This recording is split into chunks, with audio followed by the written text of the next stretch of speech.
Hi, தினம் ஒரு தகவல் வாங்க பார்க்கலாம். இன்னைக்கு மார்ச் 25, 16 பெற்று பெருவாழ்வு வாழ்க.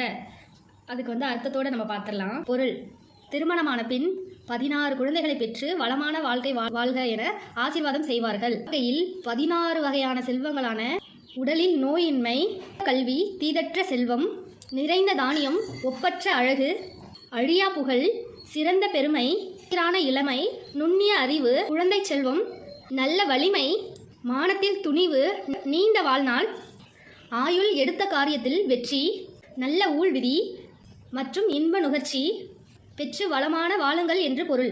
16 பெற்று பெருவாழ்வு வாழ்க அப்படிங்கிறதுக்கான பொருள் சொல்லிட்டேன்.